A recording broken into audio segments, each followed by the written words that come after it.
Assalamualaikum warahmatullahi wabarakatuh. Bismillahirrahmanirrahim. Alhamdulillahi rabbil alamin. Wal aqibatu lil muttaqin. Wala udwana illa 'alal zalimin. Wa annallaha la yudhi'u ajral muhsinin.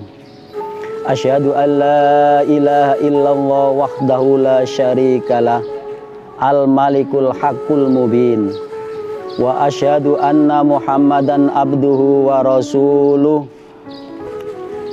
imamul mursalin wa khatamun nabiyyin.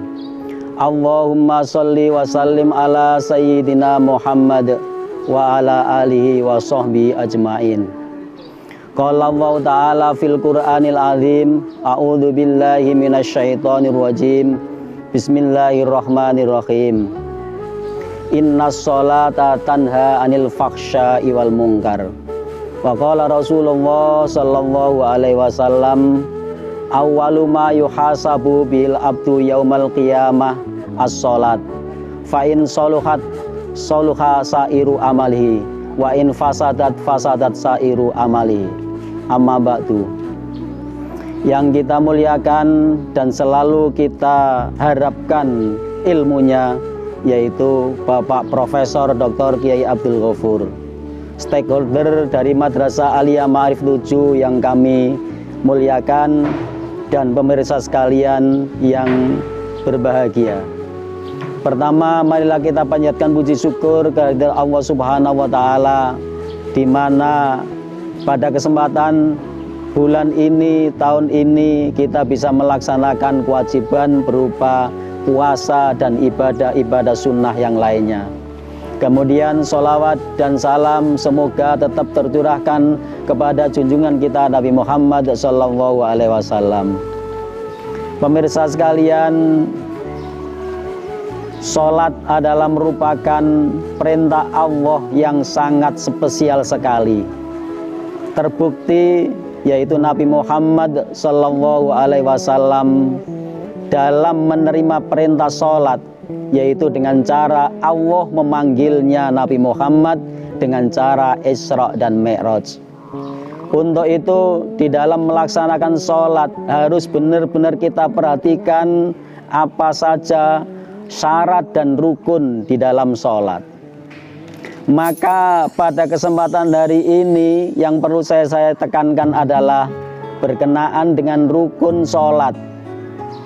Rukun sholat itu ada rukun qalbiyah yang berurusan dengan hati, yaitu berkenaan dengan niat, di mana sholat itu bisa dikatakan sah apabila benar-benar di dalam melaksanakan niat sesuai dengan macam sholat itu sendiri.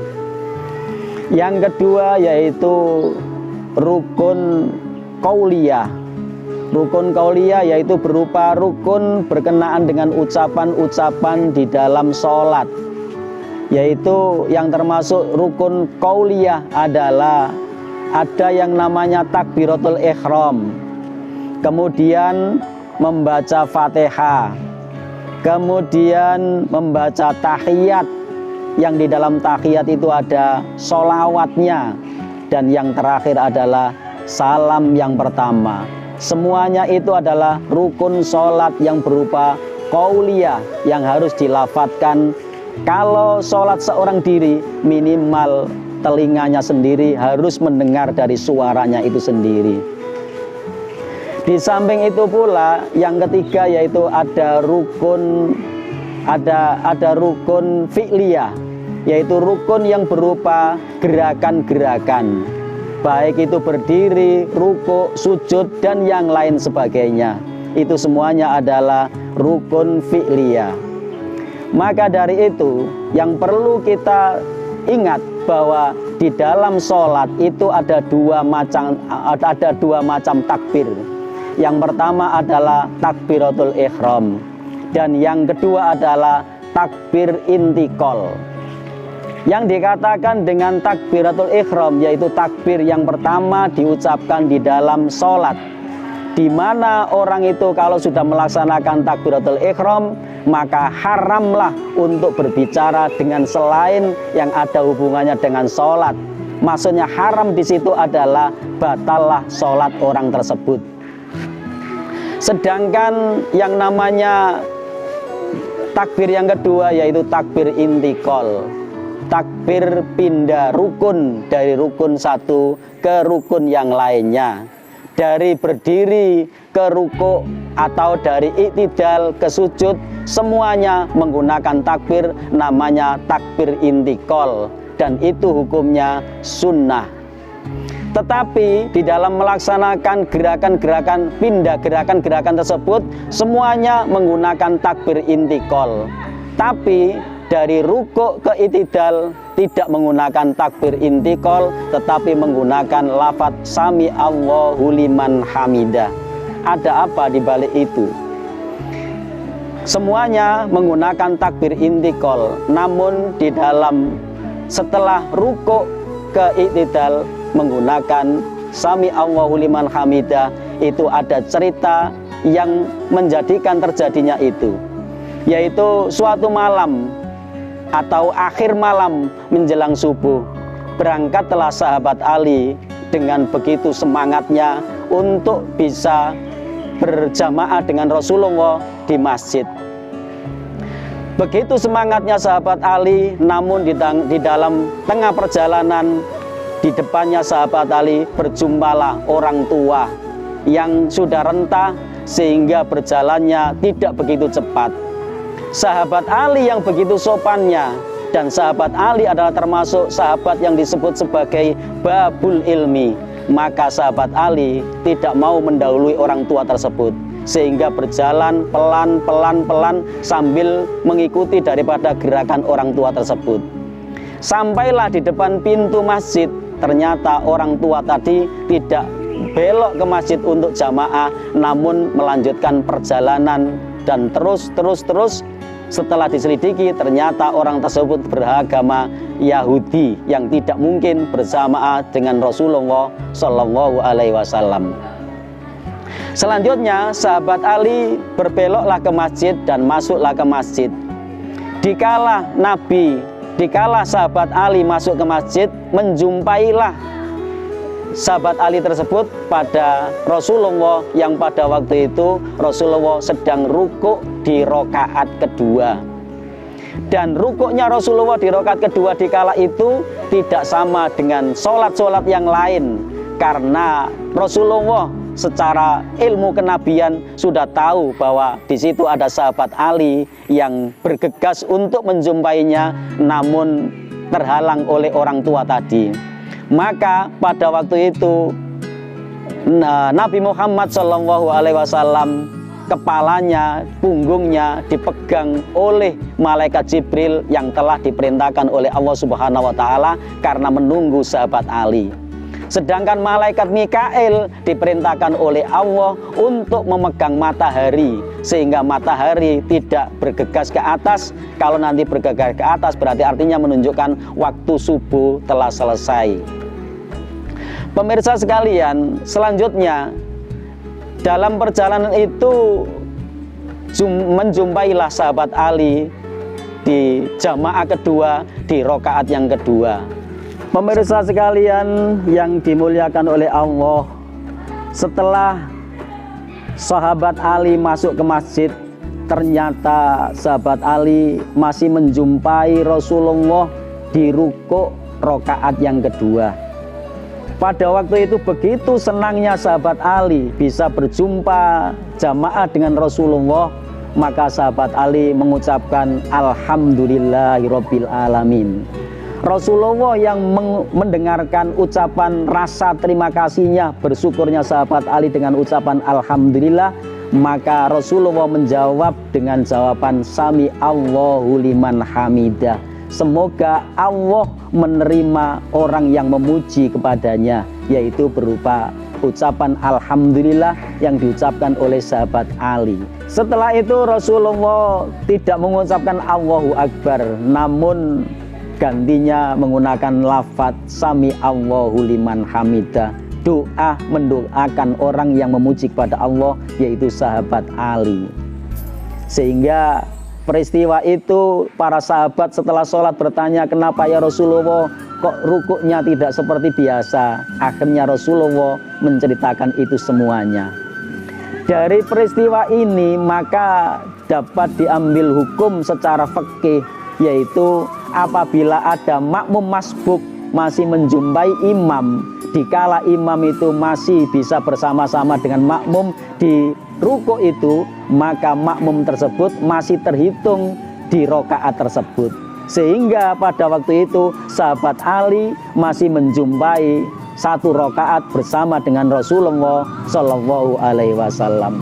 Itulah kenapa yang semuanya menggunakan takbir yang namanya takbir intikal, baik khusus berdiri dari rukuk ke i'tidal menggunakan lafaz sami Allahu liman hamidah.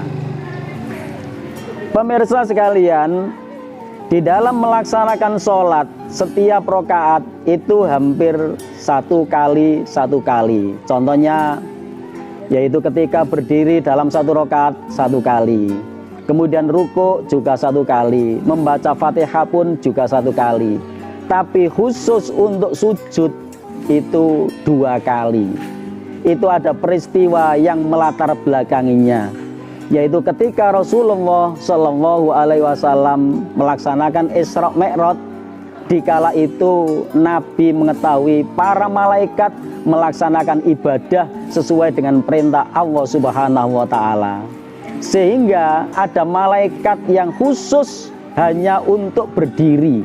Mulai diciptakan besok sampai besok kiamat dan sampai kapanpun malaikat itu tugasnya hanya berdiri. Melihat lagi ada malaikat yang hanya rukuk.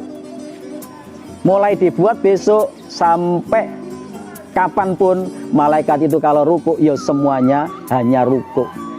Dan insya Allah di langit yang keempat pada waktu itu Nabi melihat ada malaikat di langit keempat itu yang sedang sujud, dan Nabi dari langit yang satu ke langit yang lainnya sebelum memasuki langit tersebut mengucapkan salam. Dikala Nabi naik ke langit keempat, Nabi mengucapkan salam, dan malaikat yang sedang sujud itu mengangkat kepalanya hanya menjawab waalaikumsalam kepada Nabi. Setelah itu para malaikat melaksanakan sujud kembali. Sehingga yang semuanya satu-satu. Kenapa sujud 2 kali? Karena berawal dari naiknya Kanjeng Nabi ke langit tersebut mengucapkan salam, dan para malaikat yang sujud menjawab waalaikumsalam dengan mengangkat kepala. Kemudian malaikat itu melaksanakan sujud kembali. Sampai kapan? Sampai sesuai dengan perintah Allah Subhanahu wa Ta'ala. Kenapa sujud itu sampai 2 kali, sedangkan yang lain satu-satu di dalam setiap rokaat?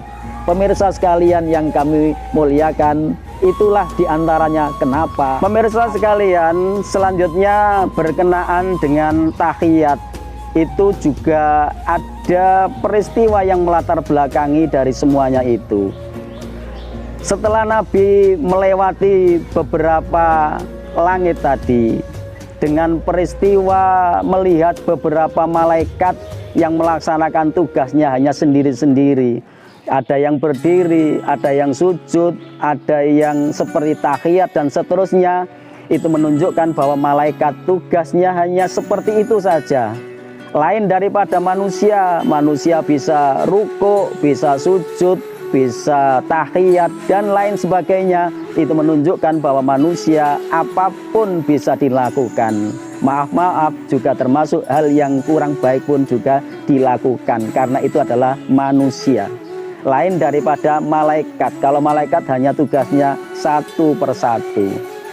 Untuk itu di dalam melatar belakangi daripada tahiyat itu adalah setelah semuanya itu terlewati, akhirnya Kanjeng Nabi Muhammad SAW bermunajat pada waktu Isra Mi'raj itu, ya Allah, saya beserta dengan umatku kepingin melaksanakan ibadah seperti ibadahnya para malaikat tadi. Tapi kalau malaikat tugasnya hanya satu gerakan, ananging untuk manusia semua gerakan itu dilakukan, diwujudkan dalam bentuk sholat. Untuk itu tahiyat yang melatar belakangi adalah digambarkan seperti seorang hamba sahaya yang menghadap pada rajanya dengan ucapan saya datang, saya menghadap, saya menghormati dan seterusnya, diucapkan oleh Nabi dengan at-tahiyyatul mubarakatus sholawatut thayyibatu lillah. Mulai dari penghormatan, tambahnya barokah, tambahnya sholawat, semuanya itu adalah khusus untuk Allah. Itu cara bahasa kita adalah penghormatan, kemuliaan, semuanya adalah untuk Allah. Akhirnya Allah menjawab dengan kata-kata assalamu alaika ayyuhan nabiyyu. Selamat untuk kamu wahai Nabi. Namun karena Nabi Muhammad adalah Nabi yang sangat-sangat luar biasa, ketika diberi ucapan assalamu alaika ayyuhan nabiyyu, maka Nabi rasanya kurang penak kalau hanya salam itu hanya untuk dirinya. Maka Kanjeng Nabi mengatakan assalamu alaina. Nah, assalamu alaina, keselamatan untuk kita semuanya. Yang dimaksud dengan assalamu alaina untuk kita semuanya, sebagaimana di dalam kitab Sulam Munajat dikatakan bahwa yang namanya assalamu alaina di situ adalah siapa saja yang hadir, yaitu mulai dari imam, makmum, bahkan jin dan malaikat, termasuk golongan assalamu alaina. Kemudian dilanjutkan wa ala ibadillahi sholihin, orang-orang yang terdahulu yang berbuat baik. Jadi ketika Nabi mendapat ucapan salam dari Allah, tidak hanya untuk dirinya, tapi untuk semuanya itu menunjukkan bahwa Nabi Muhammad adalah Nabi yang sangat-sangat luar biasa, yang tidak hanya memikirkan dirinya sendiri, tapi termasuk orang-orang terdahulu dan orang-orang sekitar kita. Itulah diantaranya yang melatar belakangi daripada tahiyat yang kita berikan di dalam, yang kita lakukan di dalam gerakan sholat. Dan itulah beberapa hal yang berkenaan dengan rukun fi'liyah yang ternyata di situ ada beberapa hal yang dikaitkan dengan suatu peristiwa. Dengan demikian, maka kita berusaha untuk selalu melaksanakan sholat dalam situasi dan kondisi apapun. Dan semoga kita termasuk orang-orang yang tidak hanya sekadar sholat, tapi bisa melaksanakan sholat dengan khusyuk, sehingga kita akhirnya sholat kita diterima oleh Allah Subhanahu wa Ta'ala. Untuk itu sholat wajib tidak hanya cukup di bulan Ramadan dan diwajib saja, tetapi harus ditambahi dengan beberapa sholat sunnah sebagai pendukung daripada sholat-sholat kita yang apabila ada kurang sempurnanya. Demikian pemirsa, semoga ada guna dan manfaatnya. Wassalamualaikum warahmatullahi wabarakatuh.